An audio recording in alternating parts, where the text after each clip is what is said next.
kalau rata-rata penyakit lain kan sakit mah cuma di ulu hati, selesai mungkin pengobatan biasa di klinik atau segala macam, selesai beres masalahnya, keluhannya menghilang. Tapi kalau pada usus buntu, selain tadi itu nyeri perut di bagian kiri dan tengah dulu, di arah pusar, kemudian menjalar ke arah kanan bawah, nah akan menetap. Nyerinya semakin hari atau semakin lama semakin memberat. Itu rata-rata pasien datang ke kita itu dengan keluhan, pasien datang dengan membungkuk dan memegang perut kanan bawah tuh. Itu gejala khas pada saat kita menerima pasien poli, datang membungkuk dan memegang tangannya tuh ke arah kanan bawah. Itu udah pasti, hampir bisa dipastikan tuh gejala usus buntu. Karena kan jarang kalau misalnya sakit perut lain kan jalan segala macem, ngobrol masih santai-santai aja tuh. Nah tapi kalau gejala usus buntu tuh itu yang paling khasnya itu. Halo Sobat PK, kembali lagi bertemu dengan saya Johanita dalam program Sapa Dokter. Hari ini saya bertemu dengan dokter spesialis bedah dari Rumah Sakit Sin Carolus Sumarekon Serpong. Kita kenalan dulu ya.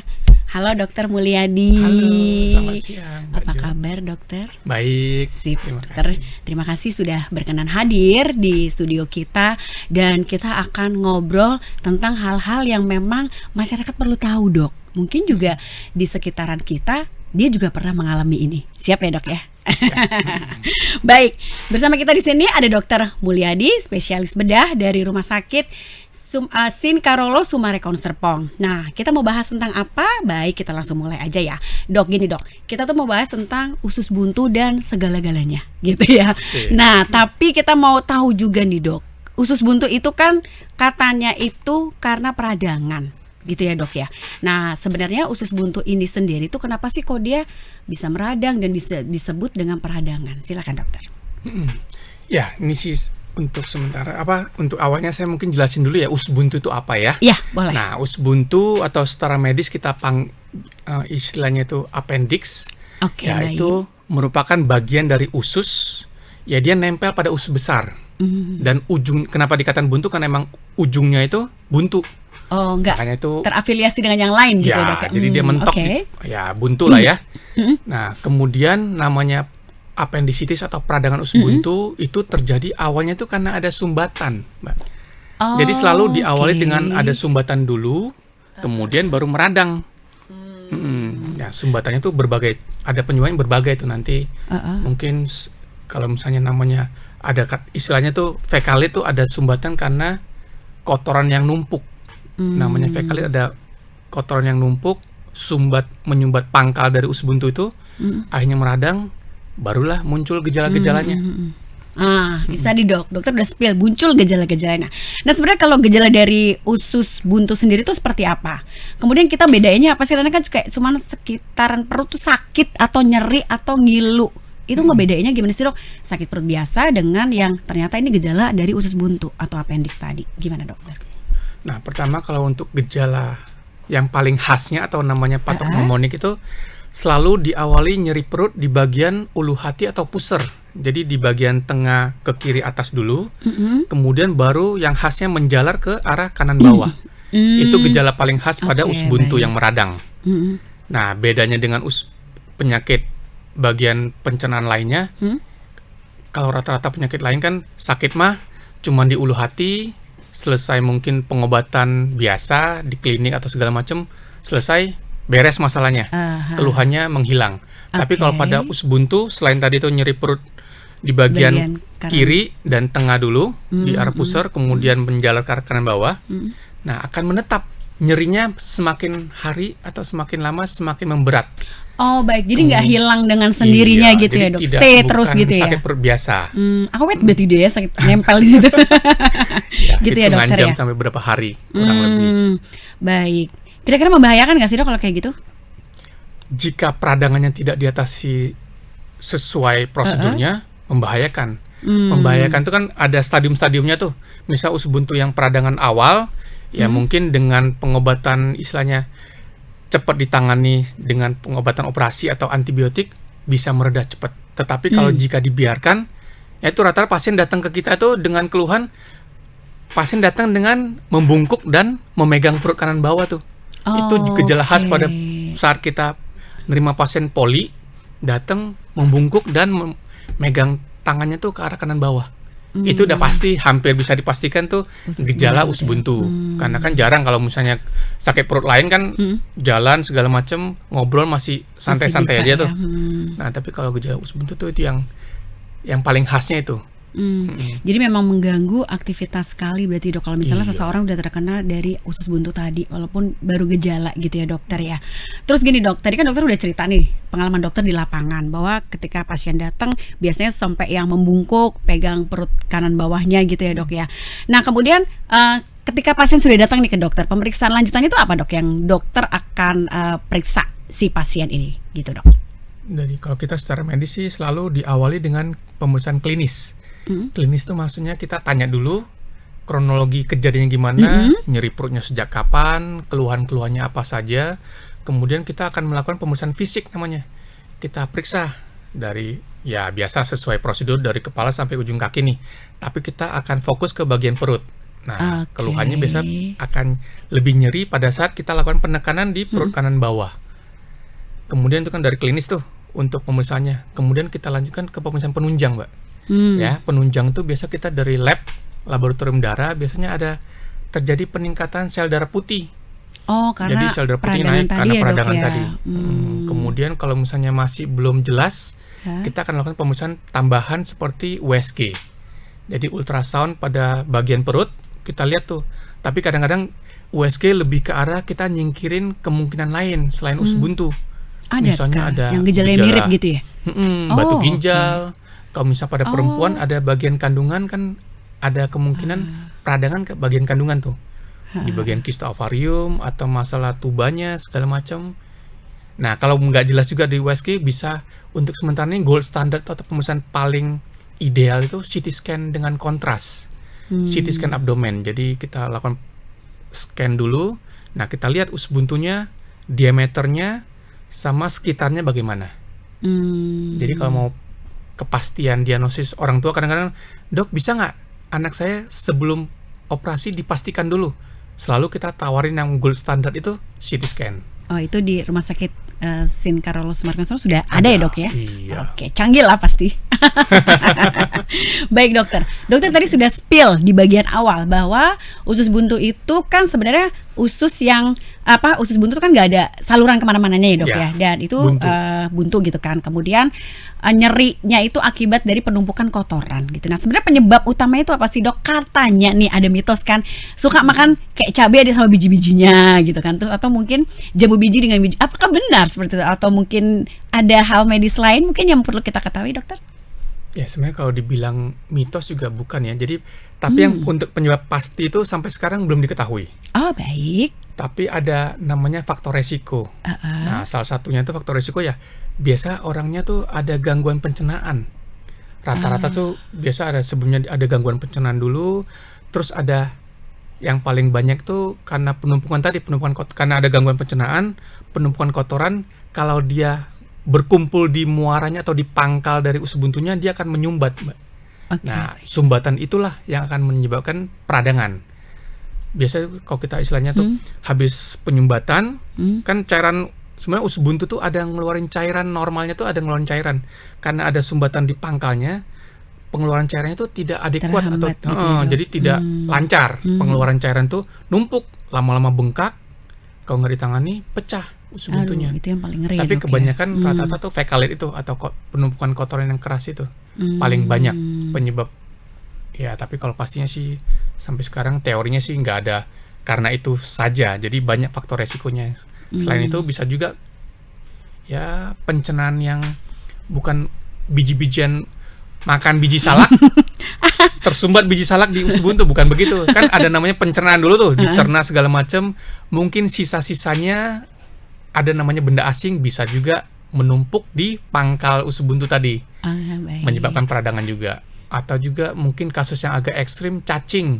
Benda asing atau cacing bisa ngumpul di bagian pangkal situ bisa menyebabkan sumbatan. Wah ngeri banget. Tapi ya, pasti sumbatan. Jadi benda-benda asing itu bukan bukan selalu sisa-sisa dari makanan gitu ya dok, bukan ya. Bisa jadi tadi kan dok bilang cacing ya. Cacing. Itu ngeri banget sih dok. Nah kemudian gini dok, Yang paling berisiko terkena usus buntu ini siapa aja sih, Dok? Anak-anak kah? Middle, remaja, atau justru malah orang tua dan lansia? Gimana, Dok? Ya sebenarnya kalau secara teori ya, dari statistik maksudnya, yang angka prevalensi paling tinggi itu usia kurang lebih 10 tahun sampai 30 tahun. Oke, baik.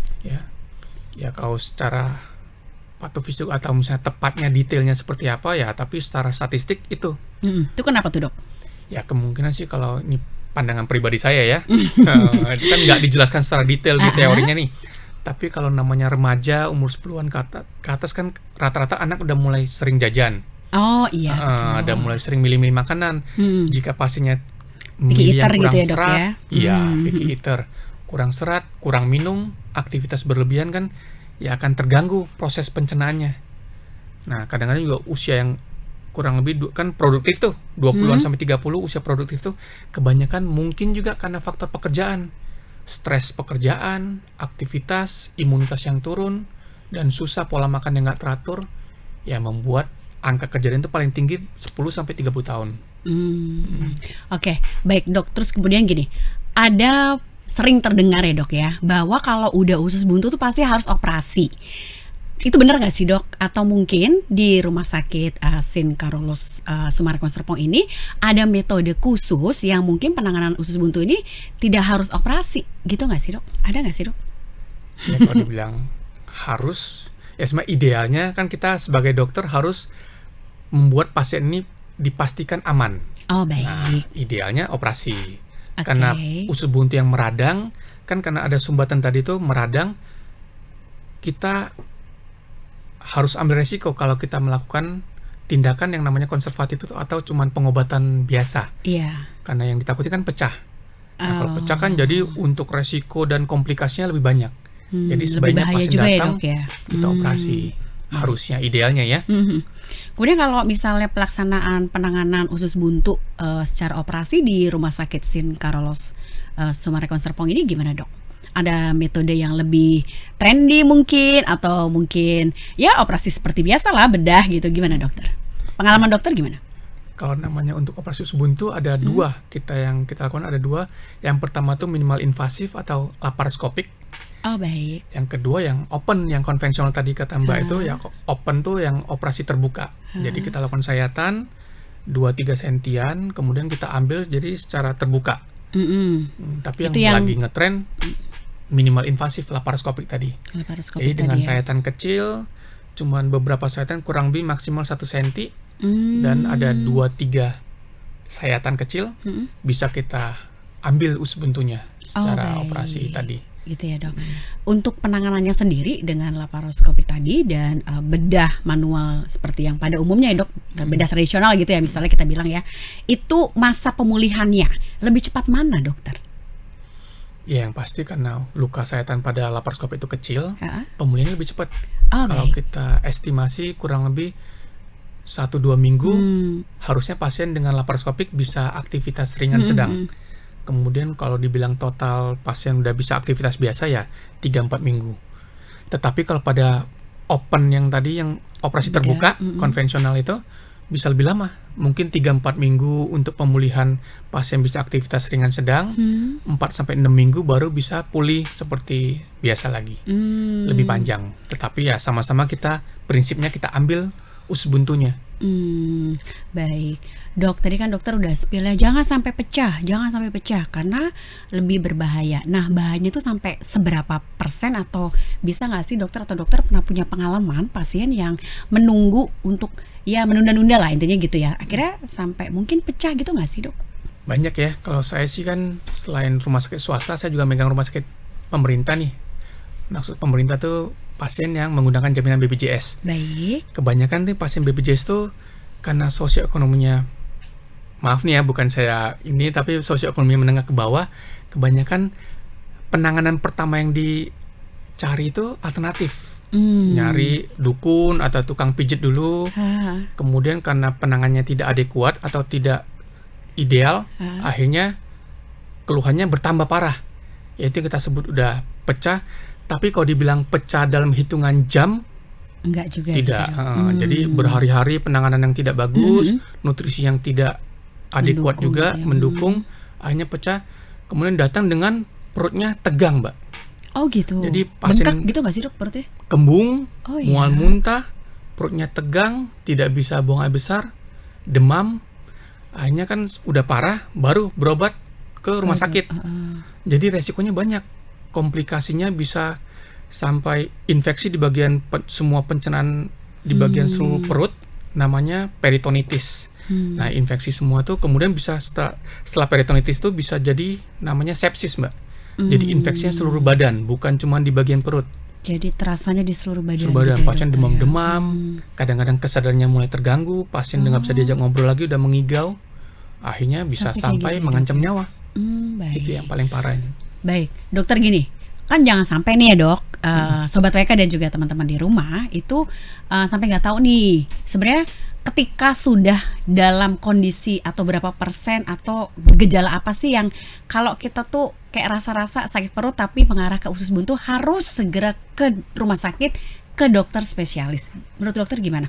Tadi kan dokter bilang jangan nunggu sampai pecah gitu kan. Itu menurut dokter gimana? Ketika gejala itu misalnya apa gitu loh dokter?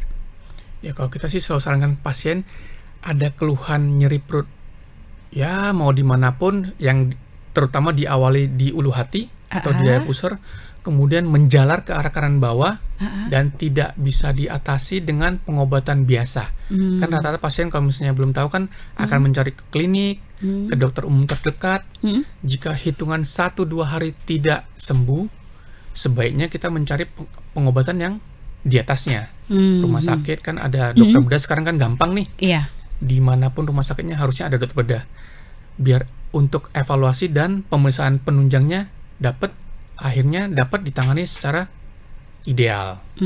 Harusnya sih gitu. Jadi tidak bisa kita patokan 1-2 jam harus berobat ke rumah sakit, bukan. Tapi kalau minimal penanganan pertama sudah dilakukan dan tidak sembuh, sebaiknya ke rumah sakit dan mencari dokter bedah yang agar dilakukan pemeriksaan yang lebih ideal. Atau kalau nggak mau susah langsung aja ke rumah sakit Sinkarolus Sumarekon Serpong ya dok ya. Gitu kan ya dok. Oke. Dokter praktik tiap hari toh. Nah apalagi dokter praktik tiap hari dokter Mulya. Oke dok, saya tadi masih tertarik dengan penjelasan dokter ketika si appendix ini udah pecah gitu ya dok ya. Nah tadi kan dokter sudah sebutkan bahwa risiko terbesarnya adalah sampai mungkin berhalusinasi dan mengancam jiwa. Nah kalau misalnya dia sudah pecah begitu, itu penanganannya pasti lebih sulit ya dok ya. Iya. Itu pengobatannya akan lebih rumit dan seberapa persen sembuhnya ya dok kira-kira? Iya. Yang pasti memang lebih rumit karena untuk operasinya kan seperti tadi yang saya bilang, kalau misalnya untuk operasi yang open atau terbuka itu kan kalau untuk penanganan pada usus buntu yang awal cukup sayatannya 2 kecil lah, senti 3 ya paling 2-3 sentian atau lebih, maksimal paling 4 senti kita dapat Itu kalau mengambil nih. yang Tapi konvensional udah ya pecah, dok ya. konvensional yang biasa ya.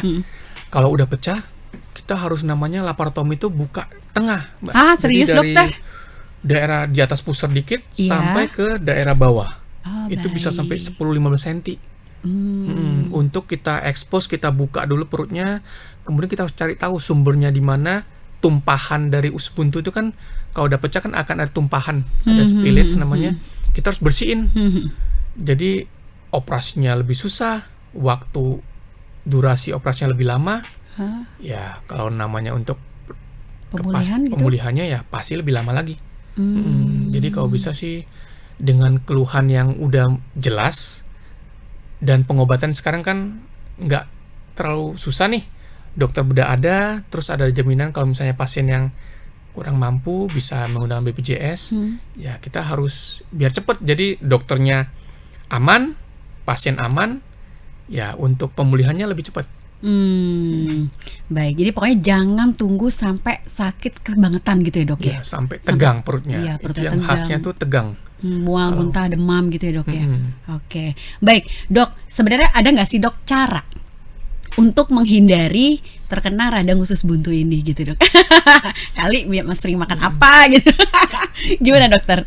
Ya sebenarnya sih karena penyebab tadi belum diketahui pasti, ya selalu pasien disarankan tuh sebenarnya pola hidup sehat. Jadi pola makan yang tinggi serat, jadi biar pencernaan lancar, kemudian harus banyak minum air putih, jadi biar mengurangin resiko kering pencernaan dan terganggu pencernaannya. Ya terus kalau bisa olahraga yang teratur lah ya, minimal seminggu mungkin 2-3 kali.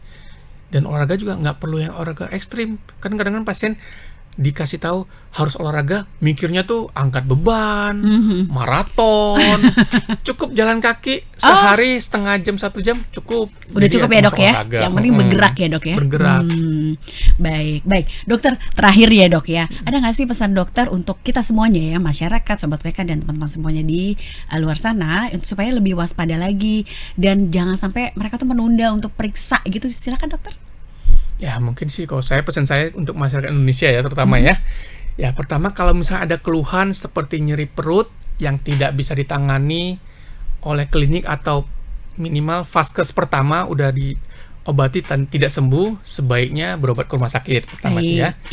Jadi agar kan kita juga sebagai dokter bedah tuh sebenarnya kan tidak bisa memastikan pasien datang langsung kita putuskan ini operasi dan ini penyebabnya usus buntu.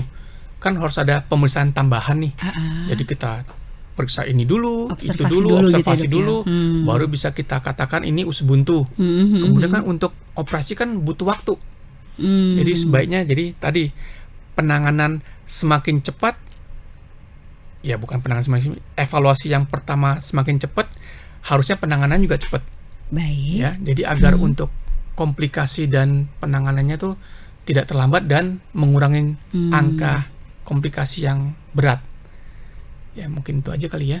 Iya, baik. Terima kasih loh dokter untuk segala penjelasannya dokter terkait usus buntu dan penanganannya. Dan semoga teman-teman di rumah makin paham ya soal usus buntu dan lebih cepat ambil tindakan kayak tadi dokter pesan ya, jangan ditunda-tunda sampai perutnya tegang dan sebagainya gitu ya. Kalau ada gejala segeralah datang ke rumah sakit terdekat, bertemu dengan dokter atau langsung ya ke dokter spesialis bedah Dr. Mulyadi di Rumah Sakit Sin Carolus Summarecon Serpong, praktek setiap hari ya kan dok? Jam berapa sih dok prakteknya? Kalau saya sih dari Senin sampai Sabtu ya jam 8 sampai jam 4 sore ada. Nah, apalagi panjang kan jadwal pagi jam 8 sampai jam 4 sore. Ini dokter nungguin loh. Boleh konsultasi aja kan boleh dok ya? Boleh. Oke, baik. Terima kasih Sobat WK dan sampai ketemu lagi di Sapa Dokter selanjutnya. Saya Jonita Ari pamit undur diri. Terima kasih dan sampai jumpa.